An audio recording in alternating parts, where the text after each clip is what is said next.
Isang mapagpalang araw po sa ating lahat katiis mula dyan sa Luzon, Visayas at Mindanao at dyan sa Zamboanga at dyan sa labas po ng bansa sa Mexico. Muchas gracias amigo. Ang bago po ako magpatuloy po sa pagdikod na ito po ay padala po ng ating katiis po. Isang treasure marker, isang snake image po ang pinadala po, isang ahas po na image na imahe ang gusto niyang ipadikod o pinapaanalisa po sa atin. Thank you so much for kuya inyong napili katids. Okay po, ako muna po ay magpapasalamat po sa aking mga subscriber, sa aking mga followers po at siyempre po sa aking mga bagong subscriber at bagong followers at mga viewers at bagong viewers na rin katiis. Thank you so much sa inyo sa walang sawang pagsubaybay at sa patuloy niyo po pagpatuloy at patuloy niyo sa panonood po ng aking mga video pang pinapalabas po dito. Yung aking tema po ng video po ay isang pagdidikod at pag-analisa sa mga treasures po, symbols, sign and markers, mga katiis. Okay po, yung mga may nagtatanong po sa aking comment section po below kung saan po pwede daw po ipadala ang mga treasure marker, sign and symbols po. Pwede nyo pong ipadala po sa aking Facebook page, Alejandro Sanchez. Ang profile ko po doon, naka-sunglass po ako doon naka-shade. Yun po ang pipiliin nyo po dahil marami pong lumalabas po na aking kapangalan na Alejandro Sanchez doon. So, hindi lang tayo Alejandro Sanchez po.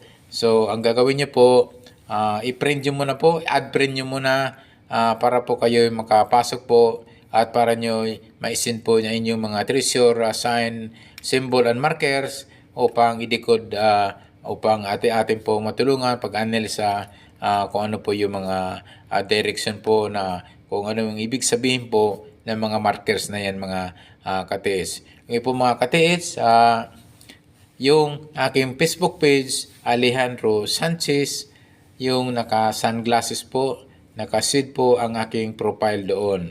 So, unang-una nga, sabi ko nga, i-add friend nyo muna ako para para makapasok po ng inyong mga treasure, sign, markers, and symbols na gusto nyong ipadikod po sa akin. Thank you so much pala sa mga katis po natin na nagtitiwala po sa aking pagdidikod at pag-aanalisa. Okay po, tutungo na po tayo sa isang napakaganda pong treasure market na pinadala po ng ating katiis mula dyan sa Mindanao katiis. So isa pong imaheng ito'y hugis snake o hugis ahas ang pinadala pong treasure marker mga katiis. So ano po yung indication po? Ano po yung kaugnayan po?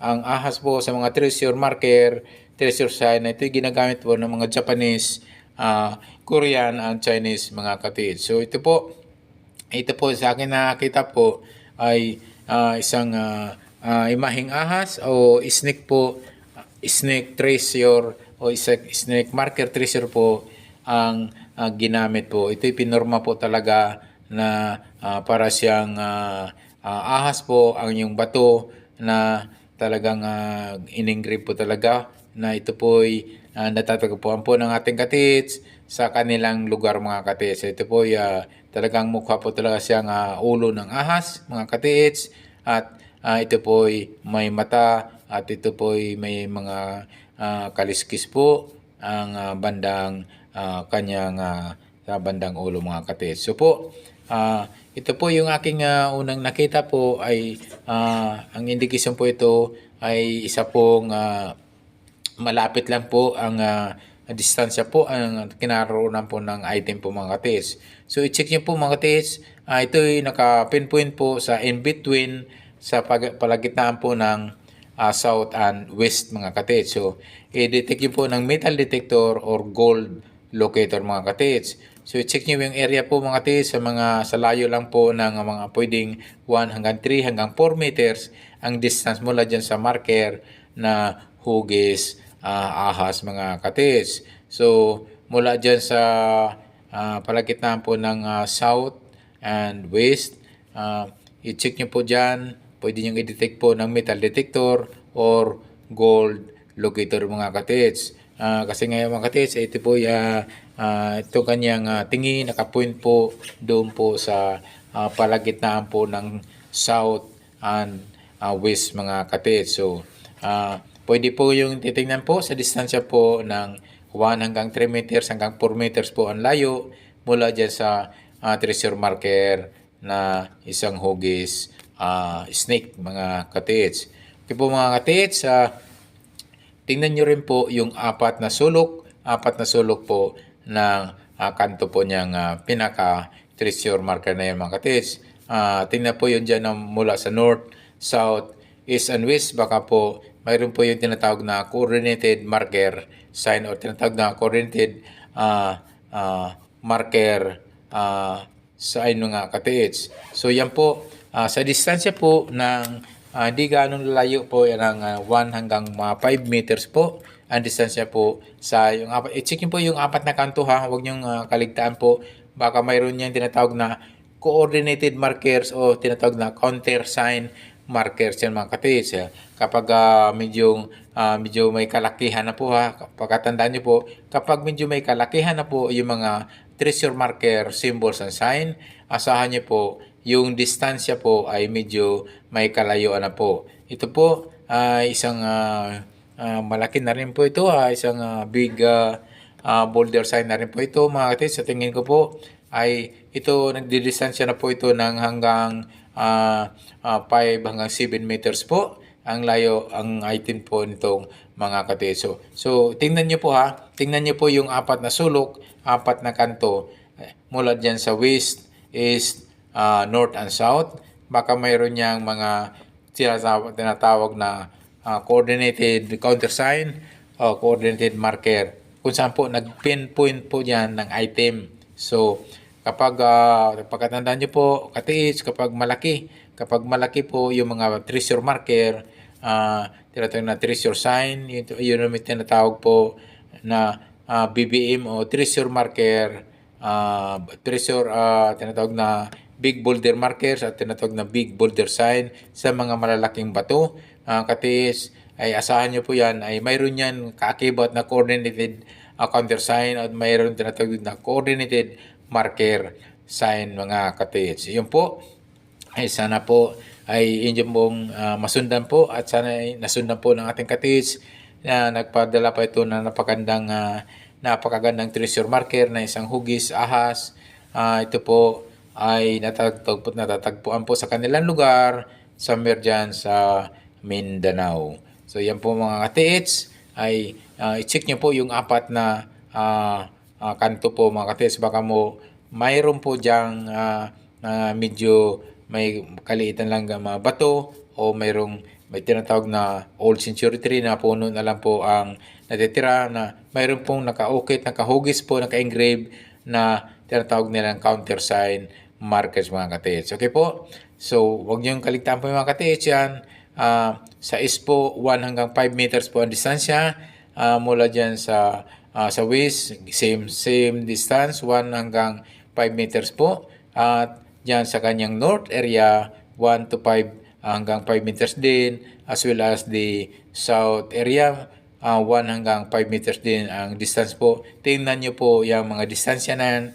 Baka mayroon pa niyang kaakibat na coordinated markers, coordinated counter markers yan mga katid. So, doon po pwedeng makita po o pwedeng doon po nagpipinpoint po ng items ang ganyan mga counter sign, mga counter markers mga katid. So, yun po ay pwede nyo pong i-check nyo po ha. Huwag nyo kaligtaan po yung mismong pinaka-markers, yung mismong pinaka ulo ng ahas po, pwede nyo i-detect po ng metal detector or gold locator. Pwede rin nyo po pukpukin po yung ng maso, yung mismong pinaka-marker stone. Baka po mayroon pa yung tinatag na rock enclosed item po mga katiis. Kasi nga karamihan po minsan nakaligtaan po ng ating mga katiis na i-check yung po ng maigi yung pinaka-marker sign mga katis. Kasi nga mayroon niyang mga laman sometimes.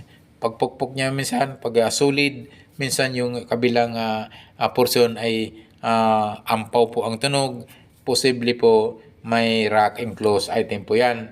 At mayroong mga giveaways po yan na nandiyan dyan po sa mismo sa treasure marker na yan mga katiits. Okay po mga katiits, sana po ay na sundan po ng ating katiits at nagpadala po na ito yung napakagandang treasure markers na mula dyan sa Mindanao mga katiits. Okay po, pagkatandaan nyo po mga katiits, kapag malaki kapag malaki po yung mga treasure marker, mga treasure, mga tinatawag na big boulder markers o tinatawag na big boulder sign, ang distansya po na medyo may kalayuan na po niyan. At kapag ang small markers lang po, small sign markers, ay asahan nyo po nariyan na po sa malapit yung item na yan mga katiits. So yun po ang isa po na yung pakatandaan po, kasi marami na pong mga treasure hunter, mga katiits po natin na naka-hits, nakakuha po ng mga giveaways, ay yung mga small marker, small sign, small symbols po ay hindi po malayo po distansya, kundi nariyan lang po mismo at minsan nasa rack under po yung item mga katiits. Po mga katiits, sana po ay na sundan po ng ating katiits na nagpadala nito mula sa Mindanao, na ito po ay kanyang pinadikot sa atin at pinapaanalisa. At thank you so much sa katiits sa inyong pagpili, na ako po pinili nyo sa pagpadikod ng inyong napakaganda pong treasure marker na isang image na snake na mula dyan sa Mindanao. Okay po mga katiits, sana po ay inyo pong patuloy po sa pagsuporta po sa aking YouTube channel.